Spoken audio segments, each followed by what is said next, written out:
Francisco d'Anconia estaba sentado delante del escritorio de ella. Su cara se mostraba inexpresiva. Había estado inexpresiva mientras Dagny le explicaba, en el tono claro e impersonal de una entrevista de negocios, la creación y el objetivo de su propia empresa ferroviaria. Él había escuchado. Él no había pronunciado ni una palabra. Ella nunca había visto su cara con esa expresión de pasividad agotada. No había en ella ni burla, ni ironía, ni antagonismo. Era como si él no formara parte de esos momentos específicos de la existencia, y no pudiese ser alcanzado. Sin embargo, sus ojos la miraban con atención. Parecían ver más de lo que ella podía sospechar. Le hicieron pensar en un vidrio unidireccional. Dejaban los rayos solares entrar, pero ninguno salir. Francisco, te pedí que vinieras aquí porque quería que me vieras en mi oficina. Nunca la has visto. Habría significado algo para ti antes. Los ojos de él se movieron lentamente para mirar la oficina. Las paredes estaban desnudas, excepto por 3 cosas. Un mapa de Taggart Transcontinental, el retrato original de Nat Taggart, que había servido de modelo para su estatua, y un enorme calendario del ferrocarril, con colores alegres y crudos. El tipo de calendario que se distribuía todos los años con una nueva imagen, en cada estación de la línea Taggart. El tipo de calendario que una vez había colgado en su lugar de trabajo en Rockdale. Él se levantó, dijo suavemente, «Dagny, por tu propio bien y...» Vaciló de una manera apenas perceptible. «Y en nombre de cualquier lástima que pudieras sentir por mí, no me pidas lo que vas a pedirme.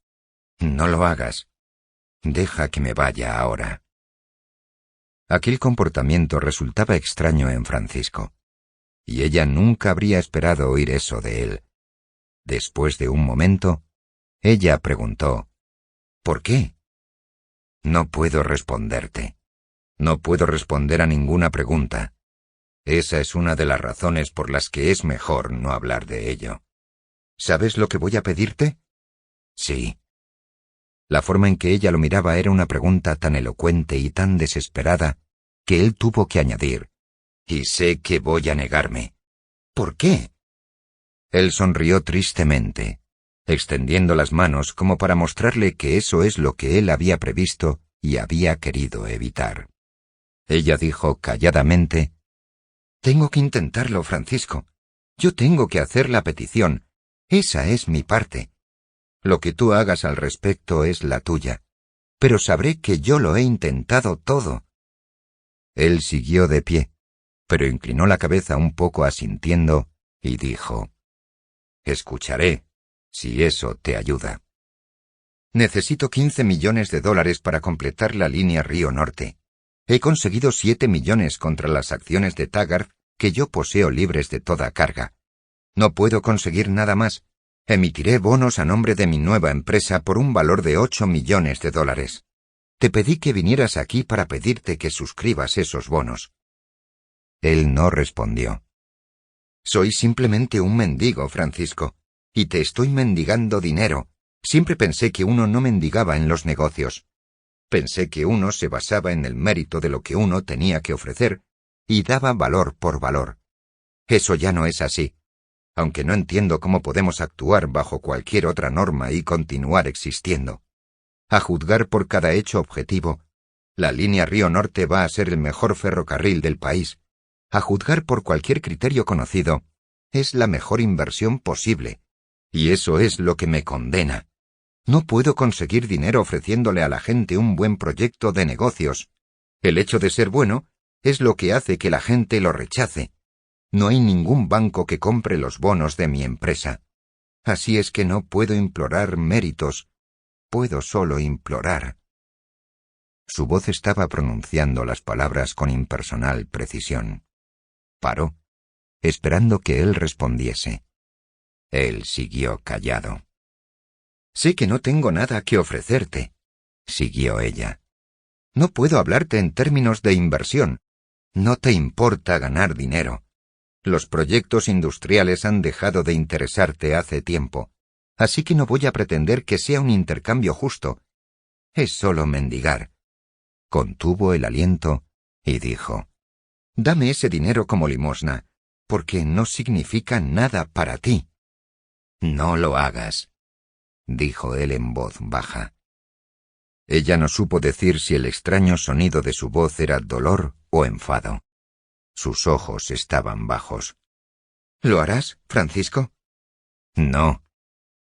Después de un momento, ella dijo: «No te llamé porque pensase que estarías de acuerdo, sino porque eras el único que podría entender lo que estoy diciendo. Así que tenía que intentarlo». Su voz se fue haciendo más baja, como si esperase que eso hiciera la emoción más difícil de detectar. «Verás, no puedo creer que te hayas ido de verdad, porque sé que aún eres capaz de oírme. La forma como vives es depravada, pero la forma como actúas no lo es. Incluso la forma como hablas de ello no lo es. Tenía que intentarlo, pero ya no puedo luchar más por entenderte». «Te daré una pista. Las contradicciones no existen. Cuando pienses que te encuentras frente a una contradicción, verifica tus premisas. Encontrarás que una de ellas está equivocada». «Francisco», murmuró ella, «¿por qué no me cuentas lo que ha pasado contigo?» «Porque en estos momentos la respuesta te dolería más que la duda». «¿Es tan terrible como eso?» «Es una respuesta a la que debes llegar por ti misma». Ella sacudió la cabeza. «No sé qué ofrecerte. Ya no sé qué es lo que tiene valor para ti. ¿No ves que incluso un mendigo tiene que dar un valor a cambio? ¿Tiene que ofrecer alguna razón por la que querrías ayudarle? Bueno, pensé que una vez eso significó mucho para ti. El éxito industrial. ¿Recuerdas cómo solíamos hablar de eso? Tú eras muy severo, esperabas mucho de mí. Me decías que yo tendría que estar a la altura. Lo he hecho. Te preguntabas hasta dónde llegaría yo en Taggart Transcontinental. Movió la mano, señalando el despacho. Hasta aquí he llegado.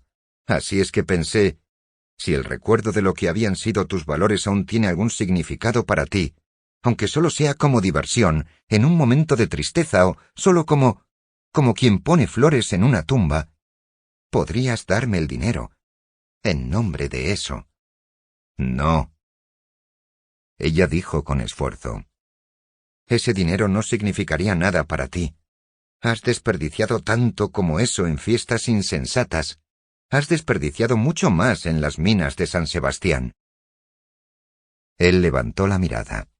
La miró directamente, y ella pudo ver la primera chispa de una respuesta viva en sus ojos.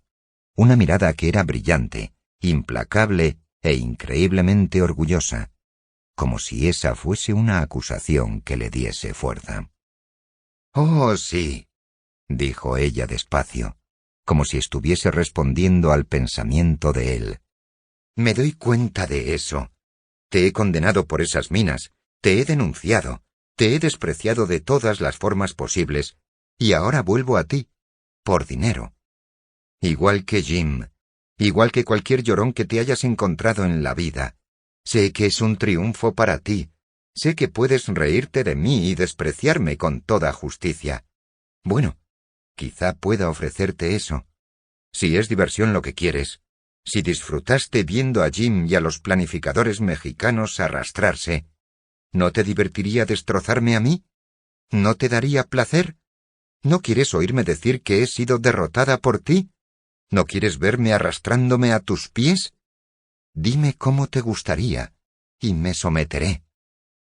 Él se movió con tanta rapidez que ella no pudo darse cuenta de cómo había empezado. Solo le pareció que su primer movimiento había sido un estremecimiento. Rodeó el escritorio, le cogió la mano y se la llevó a los labios.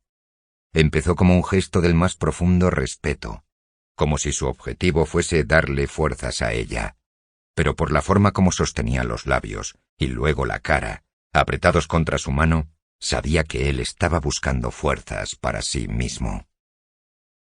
Soltó su mano, la miró a la cara, a la asustada quietud de sus ojos y sonrió, sin tratar de ocultar que su sonrisa tenía sufrimiento, enojo y ternura.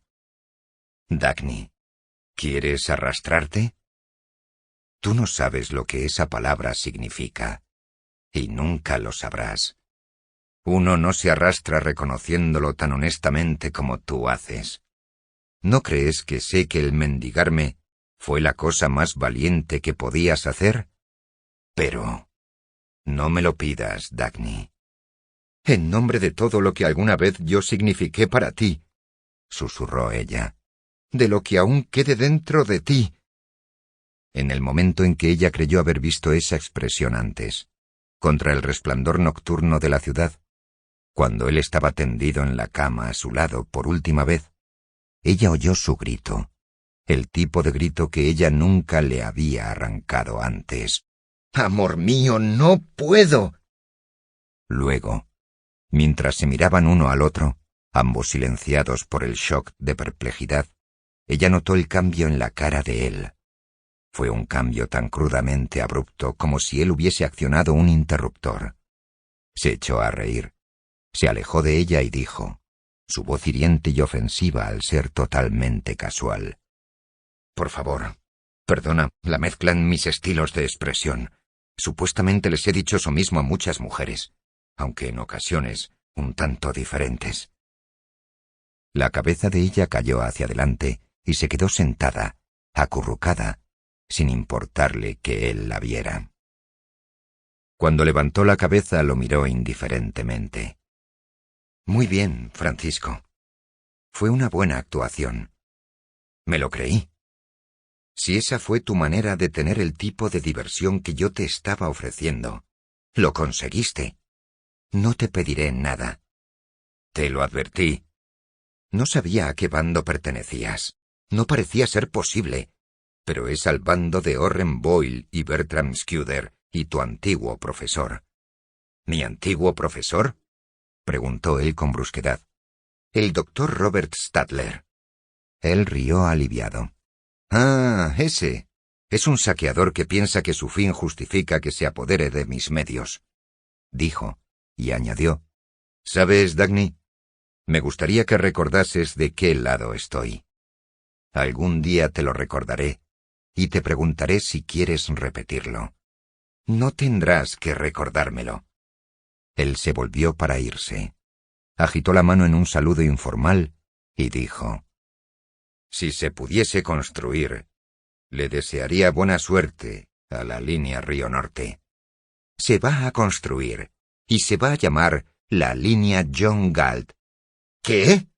Fue un auténtico grito. Ella rió despectivamente. «La línea John Galt. Dagny, por todos los santos, ¿por qué? ¿No te gusta?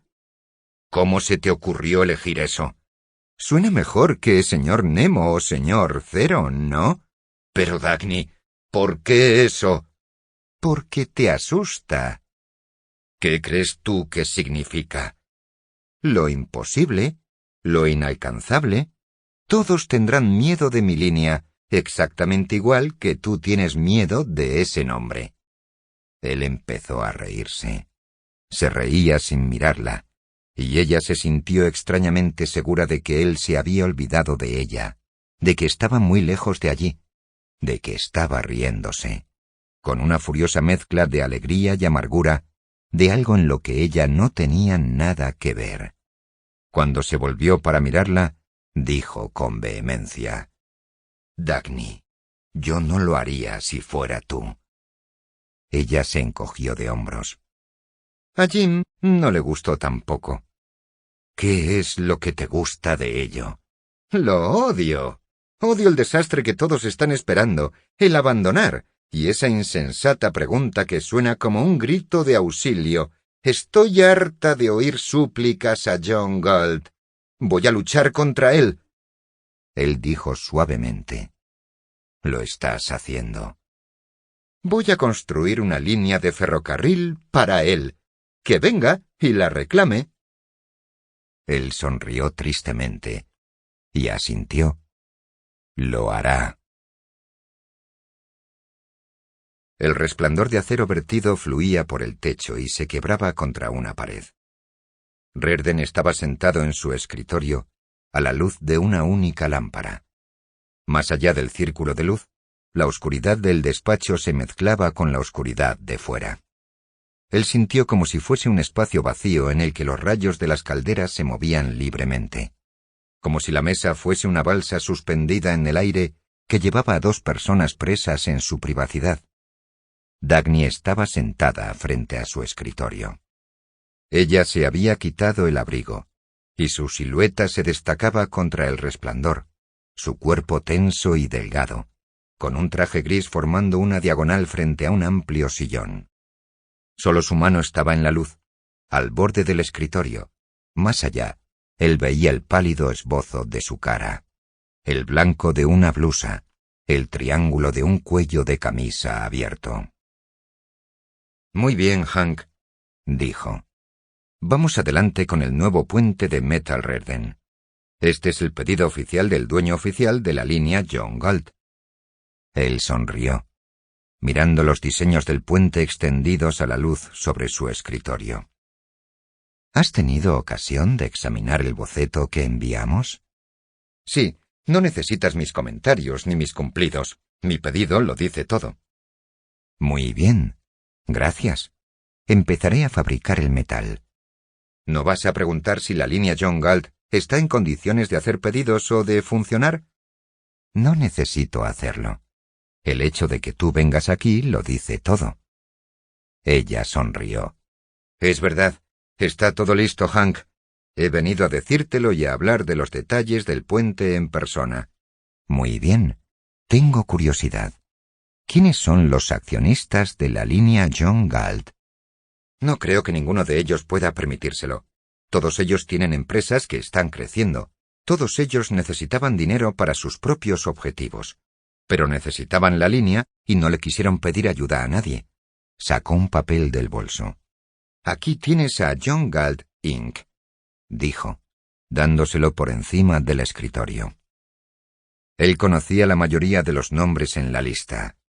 Ellis Wyatt, Wyatt Oil, Colorado; Ted Nielsen, Nielsen Motors, Colorado; Lawrence Hammond, Hammond Cars, Colorado; Andrew Stockton, Stockton Foundry, Colorado.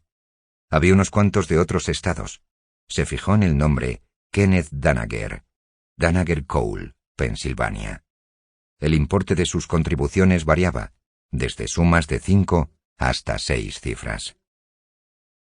Él cogió su pluma estilográfica y escribió al final de la lista: Henry Reardon, Reardon Steel, Pensilvania, $1.000.000, y le devolvió la lista. «Hank», dijo ella con voz suave, «no quería que tú fueses parte de esto. Has invertido tanto en el Metal Reardon que es peor para ti que para cualquiera de nosotros. No puedes permitirte otro riesgo». «Nunca acepto favores», respondió él fríamente. «¿Qué quieres decir?» «No le pido a nadie que asuma mayores riesgos en mis proyectos que los que yo mismo asumo. Si es una apuesta, igualaré lo que cualquier otro apueste. ¿No dijiste que esa vía iba a ser mi primer escaparate?» Ella inclinó la cabeza y dijo gravemente: «Muy bien, gracias. Por cierto, no espero perder ese dinero. Soy consciente de las condiciones bajo las cuales esos bonos pueden ser convertidos en acciones si decido hacerlo. Por lo tanto, espero ganar un beneficio exorbitante. Y tú vas a ganarlo para mí». Ella rió. «Dios, Hank, he hablado con tantos estúpidos miedosos que casi me han infectado haciéndome creer que la línea es un fracaso seguro. Gracias por recordármelo. Sí, creo que ganaré ese beneficio exorbitante para ti». Si no fuera por los estúpidos miedosos, no habría ningún riesgo en eso en absoluto. Pero tenemos que derrotarlos. Lo haremos. Tomó 2 telegramas de entre los papeles en su escritorio. Aún quedan unos cuantos hombres de verdad en este mundo. Le dio los telegramas. «Creo que te gustará ver esto». Uno de ellos decía: pensaba iniciarlo dentro de 2 años, pero la declaración del Instituto Estatal de Ciencias me obliga a proceder inmediatamente. Considere esto un compromiso para construir un oleoducto de metal redden de 30 centímetros de diámetro, unos 900 kilómetros, de Colorado a Kansas City. Siguen detalles. Ellis Wyatt. El otro decía: con referencia a lo que hablamos de mi pedido, adelante, Ken Danaher. Él añadió a modo de explicación: él no estaba listo para empezar inmediatamente tampoco.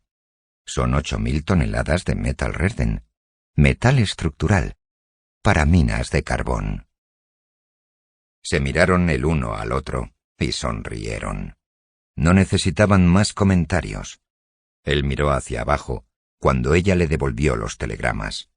La piel de su mano parecía transparente a la luz, en el borde de su escritorio, la mano de una chica joven, con dedos largos y delgados, relajados por un momento, indefensos. La Stockton Foundry de Colorado, dijo ella, va a completar ese pedido para mí, el que la Amalgamated Switch and Signal Company dejó de hacer. Se pondrán en contacto contigo en cuanto al metal. Ya lo han hecho. ¿Qué has hecho sobre los equipos de construcción? Los ingenieros de Neely van a continuar, los mejores, los que yo necesito, y la mayoría de los capataces también. No será difícil mantenerlos ocupados. Neely no servía de mucho en cualquier caso. ¿Y qué pasa con los trabajadores? Más candidatos de los que puedo contratar.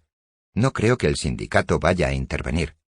La mayoría de los candidatos están dando nombres falsos. Son miembros del sindicato. Necesitan el trabajo desesperadamente. Tendré unos cuantos guardias en la línea, pero no espero que haya incidentes. ¿Y qué hay del consejo de administración de tu hermano Jim? Están todos como locos tratando de conseguir declaraciones en los periódicos, afirmando que no tienen ninguna conexión en absoluto con la línea John Galt. Y lo reprobable que creen que es ese proyecto. Aceptaron todo lo que yo les pedí. La línea de sus hombros parecía tensa, pero estaban echados hacia atrás con naturalidad, como listos para el vuelo. La tensión parecía un estado natural en ella, no un signo de ansiedad, sino un signo de disfrute. La tensión de su cuerpo entero, bajo el traje gris, medio visible en la oscuridad. Eddie Willers ha asumido el cargo de vicepresidente de operaciones, dijo ella. Si necesitas algo, ponte en contacto con él. Yo me voy a Colorado esta noche. ¿Esta noche? Sí, tenemos que recuperar tiempo. Hemos perdido una semana. ¿Vas volando en tu propio avión? Sí, volveré en unos 10 días. Tengo intención de estar en Nueva York 1 o 2 veces al mes. ¿Dónde vas a vivir allí? En el mismo lugar de trabajo. En mi propio vagón, o mejor dicho, en el vagón que Eddie me ha prestado. ¿Estarás segura allí? ¿Segura? Se rió sorprendida. Vaya, Hank, es la primera vez que has pensado que no soy un hombre. Claro que estaré segura. Él no estaba mirándola. Estaba mirando una hoja de números en su escritorio. He hecho que mis ingenieros preparen un presupuesto detallado del coste del puente, dijo, así como un programa aproximado del tiempo requerido para la construcción. Eso es lo que quería ver contigo. Le extendió los papeles.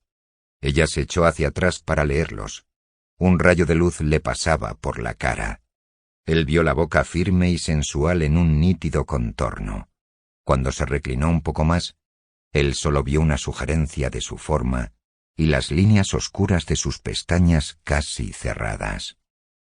¿No lo he hecho?, pensó. ¿Acaso no he pensado en eso desde la primera vez que te vi? ¿Acaso he pensado en otra cosa desde hace 2 años? Siguió sentado, sin moverse, mirándola. Oyó las palabras que nunca se había permitido a sí mismo formar, las palabras que había sentido, que había conocido, pero que no había confrontado, que había esperado destruir al no dejar que fueran pronunciadas dentro de su propia mente. Ahora todo era tan repentino y tan aterrador, como si se las estuviese diciendo a ella. Desde la primera vez que te vi, nada excepto tu cuerpo, esa boca tuya, y la forma en que tus ojos me mirarían, sí. En cada frase que te he dicho, en cada reunión en la que pensabas que estaba segura, en la importancia de todos los temas de los que hablamos. ¿Confiabas en mí, no? ¿Reconocer tu grandeza? ¿Pensar en ti como te merecías, como si fueras un hombre? ¿No crees que sé todo lo que he traicionado? El único encuentro radiante de mi vida, la única persona a la que he respetado, el mejor hombre de negocios que conozco, mi aliada, mi compañera en una desesperada batalla, el más bajo de todos mis deseos, en respuesta a lo más alto que he conocido. ¿Sabes lo que soy?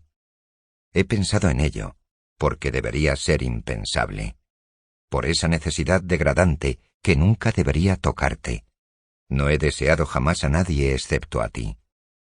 Yo no había sabido lo que era, el desearlo, hasta que te vi por primera vez. Había pensado, yo no puedo ser vencido por eso. Desde entonces, durante 2 años, sin un momento de respiro. ¿Sabes lo que es desearlo? ¿Te gustaría oír lo que pensaba cuando te miraba, cuando estaba despierto por la noche, cuando oía tu voz por teléfono, cuando trabajaba, pero no podía apartarte de mi mente? Llevarte a hacer cosas que no puedes concebir. Y saber que he sido yo quien lo ha hecho.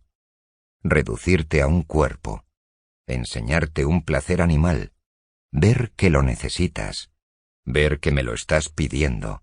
Ver tu maravilloso espíritu depender de la obscenidad de tu necesidad. Verte como tú eres. Verte enfrentar el mundo con tu fortaleza limpia y orgullosa. Y luego verte en mi cama, sometiéndote a cualquier capricho infame que se me pueda ocurrir. A cualquier acto que yo realizaré con el único objetivo de verte deshonrada, y al cual te someterás por poder tener una sensación impronunciable. Te deseo, y maldito sea yo por eso. Ella estaba leyendo los documentos, reclinada en la oscuridad. Él vio el reflejo del fuego tocándole el pelo, moviéndose hasta su hombro, por su brazo, hasta la desnuda piel de su muñeca. ¿Sabes lo que estoy pensando ahora en este momento? Tu traje gris y tu cuello abierto. Pareces tan joven, tan austera, tan segura de ti misma. ¿Qué pasaría contigo si te echara la cabeza para atrás? Si te arrojara al suelo en ese traje formal tuyo, si te levantara la falda. Ella levantó la mirada hacia él. Él bajó los ojos hacia los papeles en su escritorio. Un momento después, dijo: El coste real del puente es menor que nuestro presupuesto original. Verás que la fuerza del puente permite añadir más adelante una segunda vía, la cual, creo yo, esa zona del país justificará en unos pocos años. Si distribuyes el coste en un periodo de... Él habló, y ella miró a su cara a la luz de la lámpara, contra el negro vacío de la oficina. La lámpara estaba fuera de su campo de visión, y sintió como si fuese la cara de él la que iluminaba los papeles en su escritorio. Su cara, pensó ella, y la fría y radiante claridad de su voz, de su mente, de su impulso hacia un único objetivo. La cara era como sus palabras, como si la línea de un único tema corriese desde la fija mirada de los ojos, a través de los fuertes músculos de las mejillas, hasta la curva algo desdeñosa y abatida de la boca, la línea de un ascetismo implacable. El día empezó con la noticia de un desastre.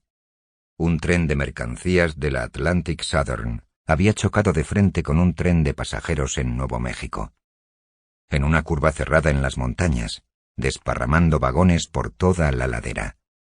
Los vagones transportaban 5.000 toneladas de cobre que iban desde una mina en Arizona a las fundiciones de Rerden. Rerden llamó al director general de la Atlantic Southern, pero la respuesta que recibió fue: «Cielos, señor Rerden, ¿cómo podemos saberlo? ¿Cómo puede alguien saber cuánto tiempo llevará recuperarse de ese desastre? Es uno de los peores que hemos tenido. No sé, señor Reardon, no hay ninguna otra línea cerca de esa zona. La vía está destrozada en unos 400 metros. Ha habido un deslizamiento de tierra. Nuestro tren de auxilio no puede llegar hasta allí. No sé cómo vamos a poder poner esos vagones de nuevo sobre los raíles, ni cuándo. No puedo pensar que sean menos de 2 semanas.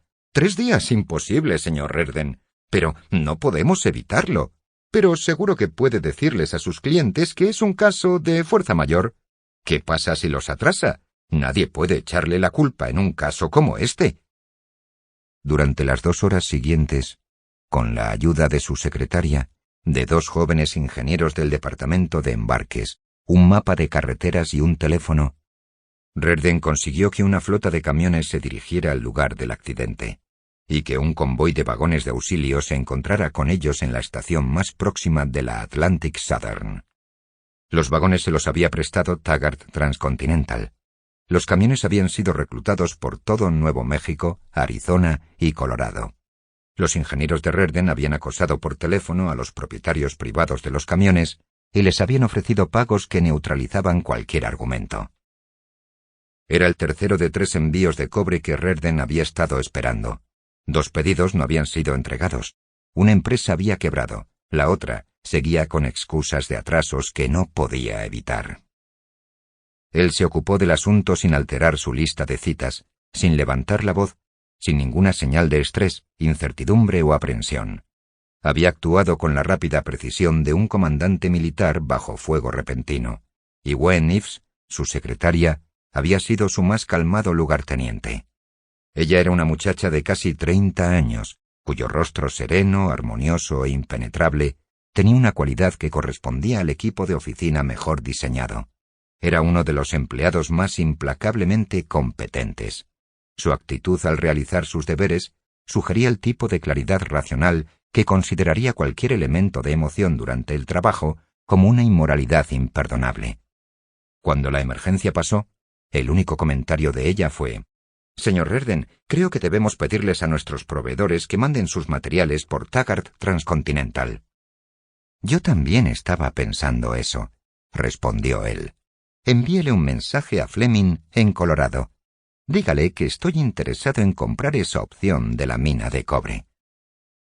Él estaba de nuevo sentado en su escritorio, hablando con su supervisor por un teléfono y con su jefe de compras por otro, comprobando cada fecha y cada tonelada de mineral disponible. No podía dejar al azar o a otra persona la posibilidad de una sola hora de atraso en el flujo de un horno. Era el último raíl para la línea John Galt lo que estaba siendo vertido, cuando el timbre sonó y la voz de la señorita Ives anunció que su madre estaba afuera y que exigía verle. Él le había pedido a su familia que nunca fueran a la fundición sin una cita. Le había gustado que odiaran el lugar y que rara vez aparecieran por su despacho. Lo que ahora sintió fue un violento deseo de ordenarle a su madre que se fuera de la planta. En vez de eso, con un esfuerzo mayor que el problema del desastre del tren había requerido de él, había dicho sencillamente: «Muy bien, dígale que pase». Su madre entró con un aire entre beligerante y defensivo. Miró su despacho como si supiera lo que significaba para él, y como si estuviera declarando su resentimiento contra cualquier cosa que tuviera mayor importancia para él que ella misma. Se tomó su tiempo para acomodarse en un sillón, arreglando y volviendo a arreglar su bolso, sus guantes, los pliegues de su vestido, mientras gruñía: «¿Te parece bonito que una madre tenga que esperar en una recepción y pedirle permiso a una taquígrafa para poder ver a su propio hijo, quien...» «Madre, ¿es algo importante? Estoy muy ocupado hoy». «Tú no eres el único que tiene problemas. Por supuesto es importante. ¿Crees que me tomaría la molestia de venir conduciendo hasta aquí si no fuese importante?» «¿De qué se trata?» «De Philip». «¿Y bien?» «Philip está descontento». «¿Y qué?» «Él siente que no es correcto que deba depender de tu caridad y vivir de limosnas y no poder contar nunca con un solo dólar que sea suyo propio». «Vaya. dijo él con una sorprendida sonrisa. He estado esperando que llegase el día en que se diese cuenta de eso. No está bien que un hombre sensible esté en esa posición. Desde luego que no. Me alegro de que estés de acuerdo conmigo, así que lo que tienes que hacer es darle un trabajo. ¿Un qué? Debes darle un trabajo aquí, en la fundición, pero un trabajo bueno y agradable, con un escritorio y una oficina y un salario decente, donde él no tenga que estar entre tus jornaleros y tus malolientes hornos. Él sabía lo que estaba oyendo. No necesitaba forzarse a creerlo. Madre, ¿no lo dirás en serio? Desde luego que sí. Resulta que yo sé que eso es lo que él quiere, solo que él es demasiado orgulloso para pedírtelo. Pero si tú se lo ofreces y haces que parezca que eres tú quien le estás pidiendo un favor, bueno, sé que estará encantado de aceptarlo. Por eso he tenido que venir aquí a hablar contigo, para que él no sospeche que yo te sugerí algo. No estaba en la naturaleza de su conciencia entender la naturaleza de las cosas que estaba oyendo.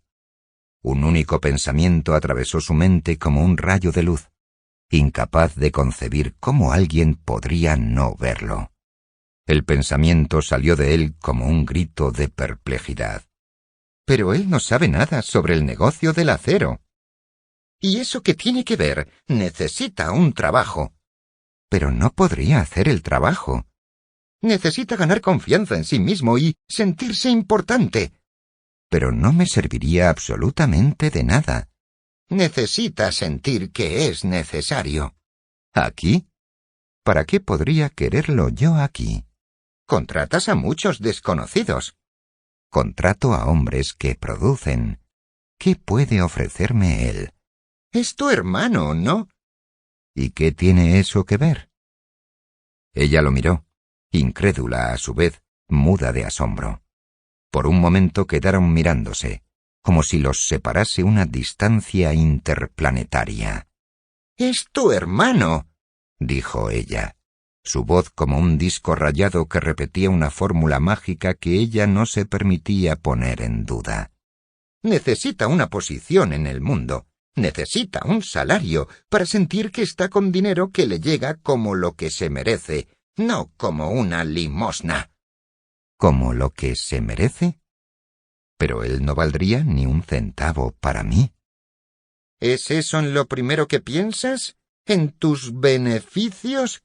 Te estoy pidiendo que ayudes a tu hermano, y lo único que se te ocurre es cómo sacarle un centavo a él, y no vas a ayudarlo a menos que haya dinero de por medio para ti. ¿Es eso? Ella vio la expresión de sus ojos y apartó la mirada, pero siguió hablando apresuradamente, con una voz cada vez más chillona. Sí, seguro. Le estás ayudando como le ayudarías a un mendigo cualquiera. Ayuda material. Eso es lo único que tú conoces o entiendes. ¿Has pensado en sus necesidades espirituales y en lo que su situación está haciendo con su autoestima? Él no quiere vivir como un pordiosero. Él quiere independizarse de ti. Por medio de conseguir de mí un salario que no puede ganarse, por un trabajo que no puede realizar. Ni llegarías a darte cuenta. Tienes suficiente gente aquí que está ganando dinero para ti. ¿Me estás pidiendo que le ayude a montar un fraude de ese tipo? No tienes que decirlo de esa forma. ¿Es un fraude o no lo es? Por eso no puedo hablar contigo, porque no eres humano. No tienes compasión, no sientes nada por tu hermano, ni tienes compasión por sus sentimientos. ¿Es un fraude o no? No tienes piedad de nadie. ¿Crees que un fraude de ese tipo sería justo?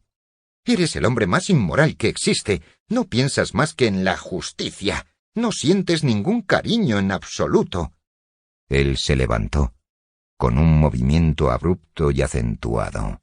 El movimiento de dar por terminada una entrevista y ordenarle a un visitante que se retire.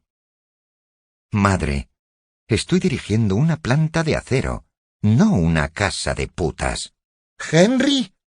El sonido de indignación fue por su elección de lenguaje, nada más. No vuelvas a hablarme jamás de un trabajo para Philip. No le daría ni un trabajo de barrendero. No le permitiría ni entrar en mi fundición. Quiero que entiendas eso de una vez por todas. Puedes ayudarle de la forma que quieras, pero no me dejes que te vea pensando en mi fundición como un medio para ese fin. Las arrugas del blando mentón de su madre se comprimieron en un gesto parecido al desdén. ¿Qué es tu fundición? ¿Un templo sagrado o algo así? Pues sí, dijo él suavemente, asombrado con la idea. ¿Nunca piensas en la gente y en tus deberes morales? No sé qué es a lo que decides llamar moralidad. No pienso en la gente, excepto que si le diera un trabajo a Philip, no conseguiría mirarle a la cara a ningún hombre competente que de verdad necesitara un trabajo y se lo mereciera. Ella se levantó. Tenía la cabeza hundida entre los hombros, y la justa amargura de su voz pareció lanzar las palabras hacia arriba, hacia la alta y esbelta figura de él. Esa es tu crueldad. Eso es lo que hay de malvado y egoísta en ti. Si quisieras a tu hermano, le darías un trabajo que no se merece, precisamente por no merecérselo. Eso sería verdadero amor y benevolencia y fraternidad. Y si no, ¿para qué sirve el amor? Si un hombre merece un trabajo, no hay virtud alguna en dárselo. Virtud es dar lo inmerecido. Él la estaba mirando como un niño mira una pesadilla que no conoce, ante la que su incredulidad impide que se convierta en horror. «Madre», dijo lentamente, «no sabes lo que estás diciendo.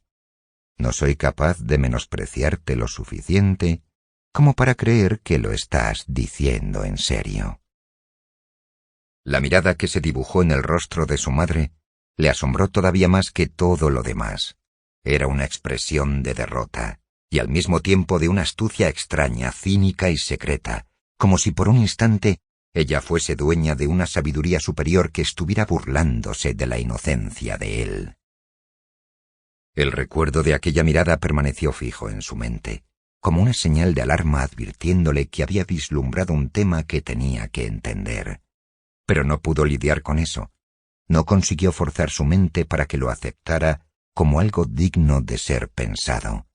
No pudo encontrar ninguna pista, excepto su leve intranquilidad y su repugnancia, y no tenía tiempo para dedicarle. No podía pensar en eso ahora. Estaba ante su siguiente visitante, sentado enfrente de su escritorio. Estaba escuchando a un hombre luchando por su vida. El hombre no lo expresó en esos términos, pero Rerden sabía que esa era la esencia del caso. Lo que el hombre puso en palabras fue solo una solicitud para obtener 500 toneladas de acero. Era el señor Ward, de la Ward Harvester Company, de Minnesota. Era una empresa sin mayores pretensiones, pero de intachable reputación. El tipo de negocio que rara vez se hace grande, pero que nunca fracasa. El señor Ward era la cuarta generación de una familia que había sido propietaria de la planta y cuyos miembros le habían dedicado a ella conscientemente lo mejor de sí mismos.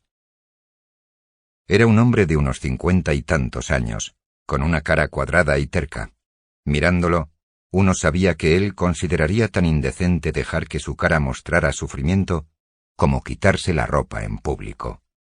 Hablaba en un tono seco y de negocios. Explicó que siempre había hecho negocios, igual que con su padre, con una de las pequeñas empresas de acero que ahora había sido absorbida por la Associated Steel de Orren Boyle. Había estado esperando que le entregaran su último pedido de acero durante un año. Había pasado el último mes luchando por conseguir una entrevista personal con Rerden. «Sé que su fundición está trabajando a plena capacidad, señor Rerden», dijo. «Y sé que usted no está en condiciones de aceptar nuevos pedidos, puesto que sus mejores y más antiguos clientes están aguardando su turno, ya que usted Es el único fabricante de acero decente, quiero decir, fiable, que queda en el país. No sé qué motivo ofrecerle por el cual deba hacer una excepción en mi caso. Pero no me quedaba ninguna otra opción, excepto cerrar las puertas de mi planta para siempre. Y yo... Hubo un ligero quiebre en su voz. Yo no puedo hacerme a la idea de cerrar las puertas aún. Así es que pensé en hablar con usted. Aunque viera que no hay demasiadas posibilidades, aún así, tenía que intentar todo lo posible. Ese era un lenguaje que Rerden podía entender. Ojalá pudiera ayudarle, dijo. Pero este es el peor momento para mí, debido a un pedido muy grande y muy especial que tiene prioridad sobre todo lo demás. Lo sé, pero ¿podría solo escucharme, señor Rerden? Claro. Si es cuestión de dinero, pagaré lo que usted me pida.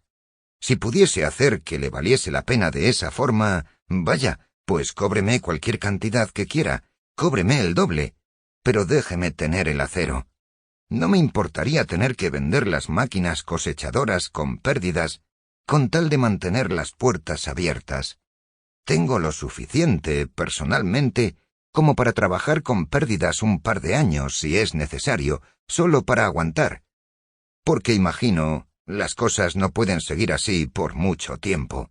Las condiciones tienen que mejorar, o de lo contrario... No terminó la frase. Dijo con firmeza. Tienen que hacerlo. Mejorarán, dijo Rerden. El pensamiento de la línea John Galt le atravesó la mente como una armonía bajo el sonido confiado de sus palabras. La línea John Galt estaba avanzando. Los ataques contra su metal habían cesado. Él sentía como si, a muchos kilómetros de distancia y al otro lado del país, Dagny Taggart y él se encontraran ahora en un espacio vacío, en un camino sin obstáculos, libres para acabar el trabajo. Nos dejarán tranquilos para que lo hagamos, pensó. Esas palabras eran como un himno de batalla en su mente. Nos dejarán tranquilos. La capacidad de nuestra planta es de 1000 cosechadoras al año, dijo el señor Ward. El año pasado fabricamos 300. Conseguí el acero necesario en algunas liquidaciones por bancarrota y pidiéndolo aquí y allá a las grandes compañías, y merodeando por toda suerte de parajes increíbles. Bueno, no le aburriré con eso. Solo que nunca pensé que viviría para ver que tendría que hacer negocios de esa manera. Y todo ese tiempo, Orren Boyle, jurándome que me iba a entregar el acero la semana siguiente. Pero cualquier cosa que él consiguió verter fue a parar a sus nuevos clientes, por alguna razón que nadie mencionaría, solo que oí un rumor que decía que eran hombres con influencias políticas. Y ahora ni siquiera puedo conseguir hablar con el señor Boyle en absoluto. Está en Washington. Ha estado allí desde hace más de un mes. Y lo único que su oficina me dice es que ellos no pueden evitarlo, porque no pueden conseguir el mineral. No pierda el tiempo con ellos, dijo Rerden. Nunca conseguirán nada de esa gente. ¿Sabe usted, señor Rerden? Dijo él en el tono de un descubrimiento que él no podía obligarse a creer. Creo que hay algo raro en la manera en que el señor Boyle está dirigiendo su negocio. No consigo entender lo que quiere. Tiene la mitad de los hornos inactivos, pero el mes pasado los periódicos publicaron todas esas grandes historias sobre la Associated Steel. ¿Sobre su producción? Oh, no. Sobre el maravilloso bloque de viviendas que el señor Boyle acababa de construir para sus trabajadores. La semana pasada fueron películas en color lo que el señor Boyle envió a todas las escuelas secundarias, mostrando cómo se fabrica el acero, y el gran servicio que presta a todo el mundo. Ahora, el señor Boyle tiene un programa de radio, y dan charlas sobre la importancia que tiene la industria del acero para el país, y no paran de decir que debemos preservar la industria del acero como un todo. No entiendo lo que quieren decir con eso de como un todo. Yo sí. Olvídelo. no se saldrá con la suya. ¿Sabe usted, señor Reardon? No me gusta la gente que siempre está hablando de cómo todo lo que hace es solo en beneficio de los demás. No es verdad. Y no creo que sería correcto si fuese verdad. Así que diré que para lo que necesito el acero es para salvar mi propio negocio, porque es mío, porque si tuviera que cerrarlo... En fin, nadie entiende eso hoy en día. ¿Yo sí? Sí, creo que usted lo entendería. Así que, ya ve, esa es mi preocupación primordial. Pero luego están mis clientes también. Llevan tratando conmigo muchos años. Confían en mí. Es prácticamente imposible conseguir cualquier tipo de maquinaria en cualquier sitio. Imagínese lo que va a pasar allá en Minnesota cuando los agricultores no puedan conseguir herramientas, cuando las máquinas se averíen en medio de la cosecha y no haya piezas, no haya repuestos. Nada más que las películas en color de Orren Boyle sobre... Oh, bueno. Y luego están mis trabajadores también. Algunos de ellos han estado con nosotros desde la época de mi padre. Ellos no tienen ningún otro sitio a donde ir. No ahora. Era imposible, pensó Reardon, extraer más acero de la fundición cuando cada horno, cada hora de trabajo y cada tonelada estaban programados de antemano para pedidos urgentes, durante los 6 meses siguientes. Pero la línea John Galt, pensó. Si podía hacer eso, podía hacer cualquier cosa. Sintió como si deseara asumir 10 nuevos problemas al mismo tiempo. Sintió como si ese fuese un mundo en el que nada era imposible para él. Mire, dijo cogiendo el teléfono, déjeme consultar con mi supervisor y ver exactamente cuánto vamos a estar vertiendo en las próximas semanas. Quizá encuentre alguna forma de tomar prestadas unas cuantas toneladas de algunos de los pedidos en curso y... El señor Ward apartó rápidamente la mirada, pero Reardon había visto rápidamente su cara. Es tanto para él y tan poco para mí, pensó. Levantó el auricular, pero tuvo que dejarlo porque la puerta de su despacho se abrió precipitadamente y Gwen Ives entró.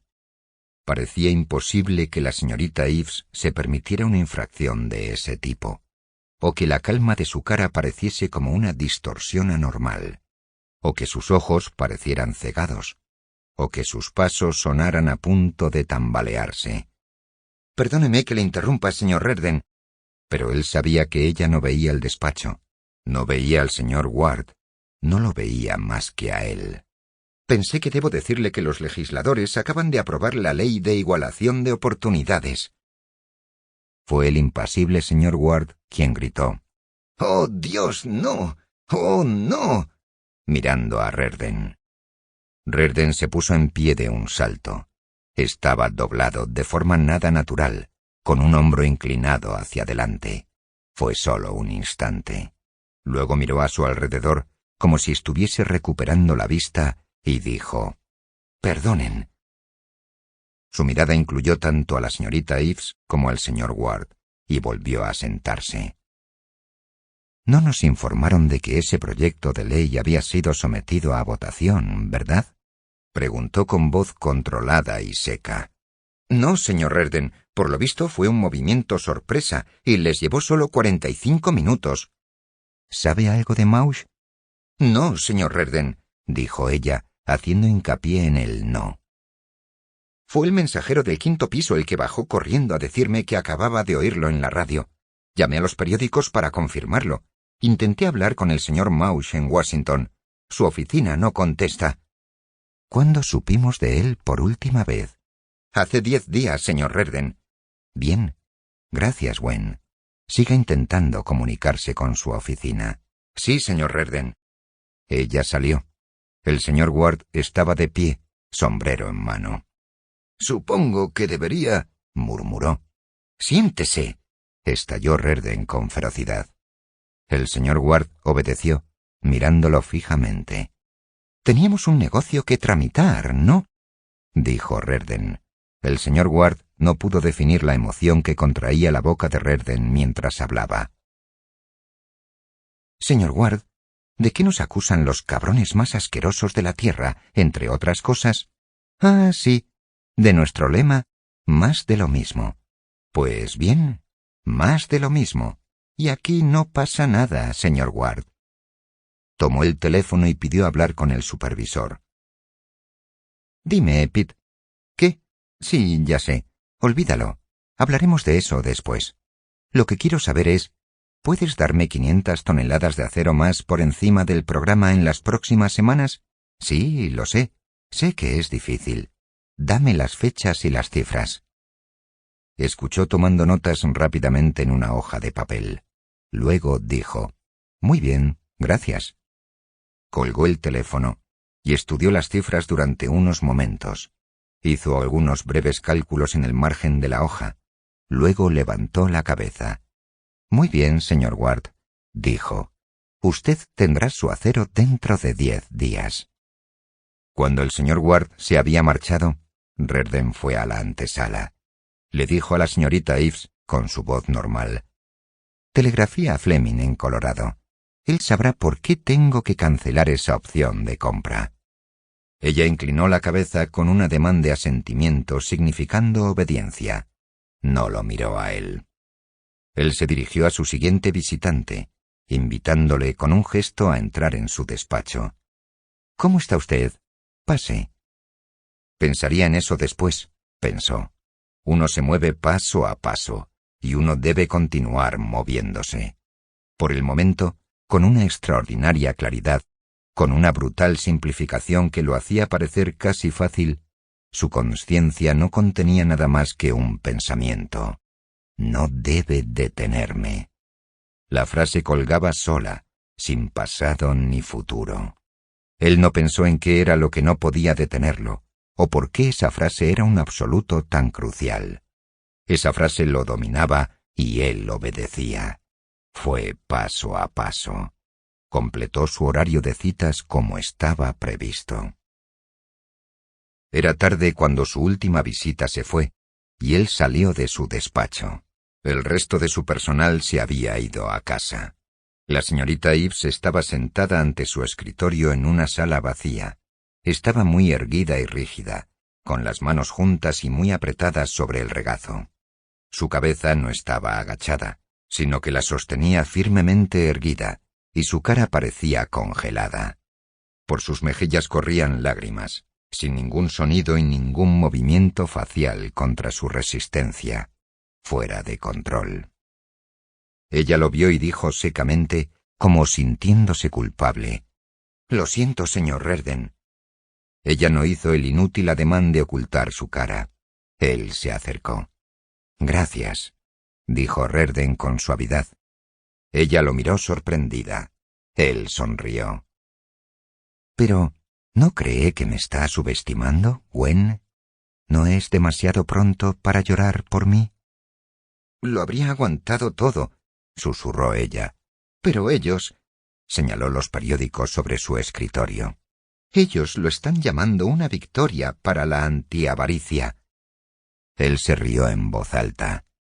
«Ya veo cómo semejante distorsión del lenguaje puede ponerla furiosa», dijo. «Pero, ¿qué más?» Al mirarlo, su boca se relajó un poco. La víctima a quien ella no podía proteger era su único punto de solidez en un mundo que se estaba disolviendo a su alrededor. Él le pasó la mano delicadamente por la frente. Era una rara infracción de formalidad y un silencioso reconocimiento de las cosas de las que él no se había reído. «Váyase a casa, Gwen. No la necesitaré esta noche.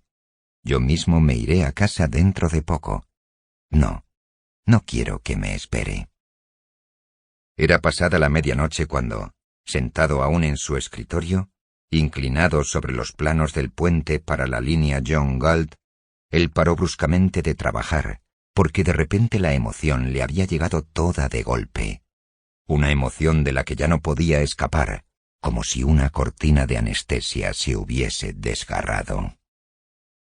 Se dejó caer hacia adelante medio acostado, aun aferrándose a alguna chispa de resistencia, y se quedó allí sentado, con el pecho presionado contra el borde del escritorio que lo paraba, la cabeza inclinada, como si el único logro aún posible para él fuese impedir que su cabeza cayera sobre la mesa.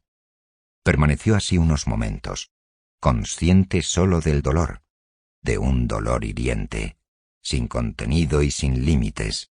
Siguió sentado, sin saber si ese dolor estaba en su mente o en su cuerpo, reducido a la terrible fealdad de un dolor que detiene el pensamiento.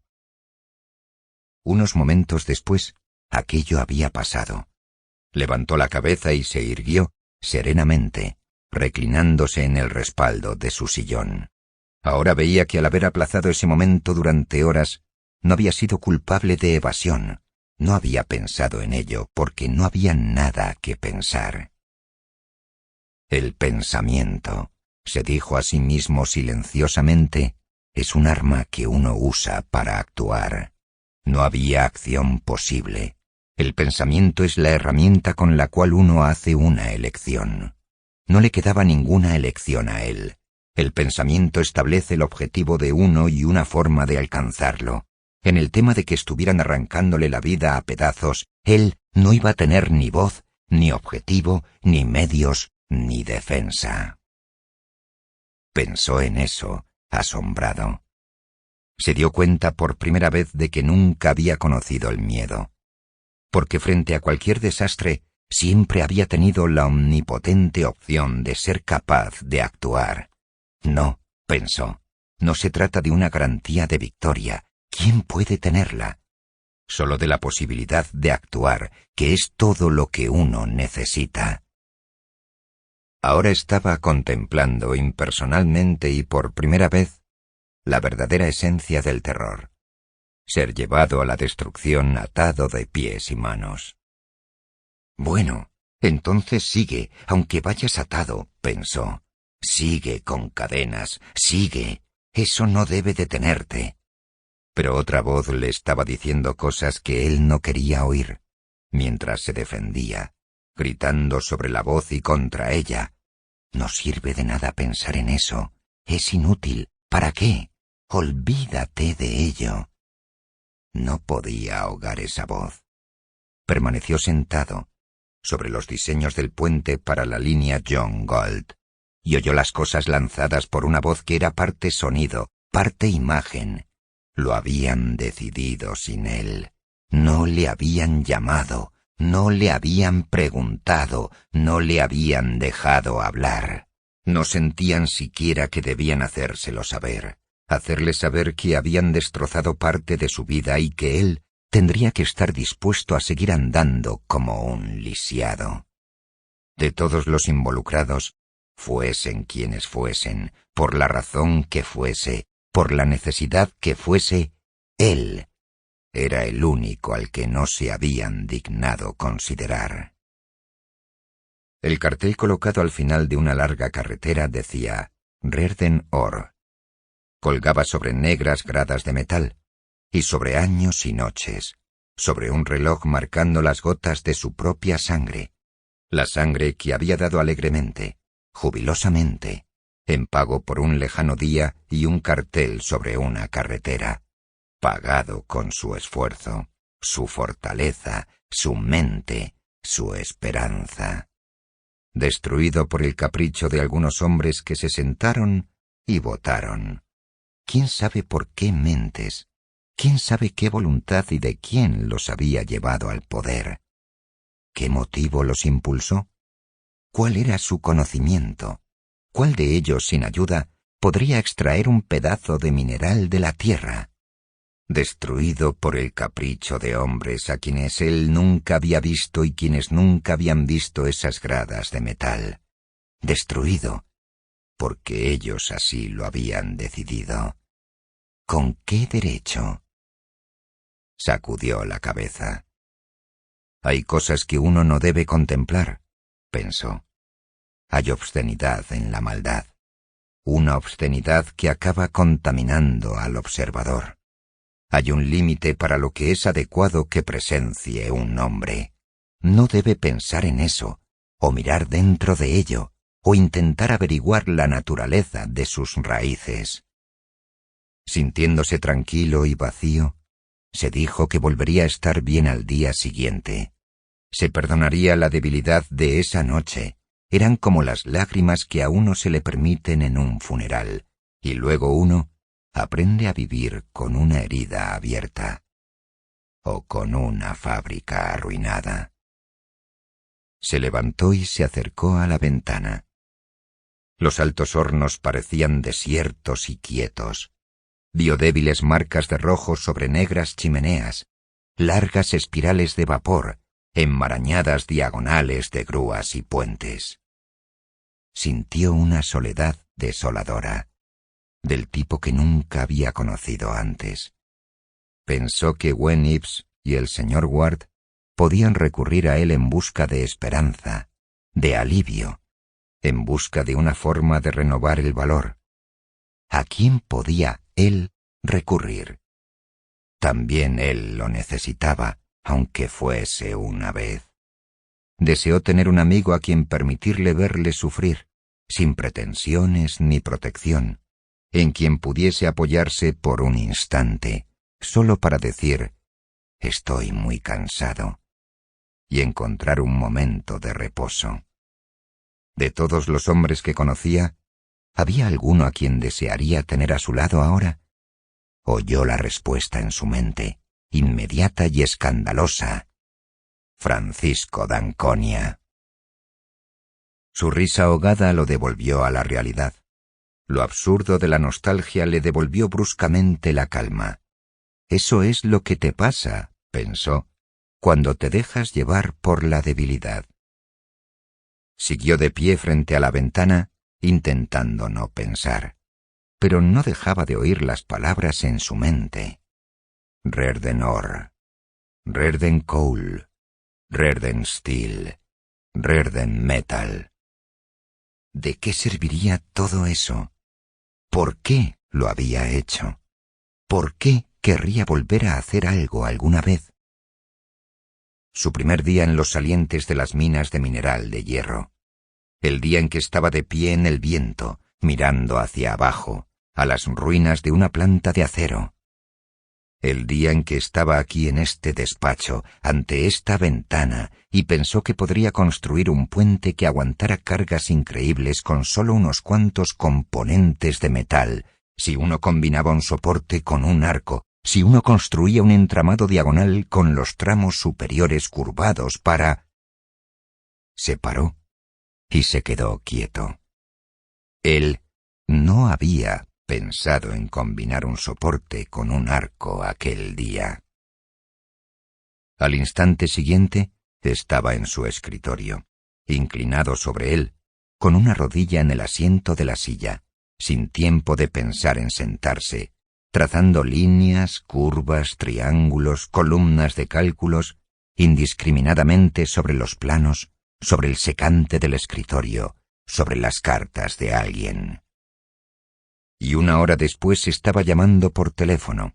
Estaba esperando a que un teléfono sonara cerca de una cama, en un vagón, en un apartadero, y estaba diciendo: «Dagny, ese puente nuestro, tira a la basura todos los diseños que te envié. Porque... ¿Qué? Oh, eso. Al diablo con eso. ¿Qué más dan los saqueadores y sus leyes? Olvídalo. Dagny, ¿qué nos importa?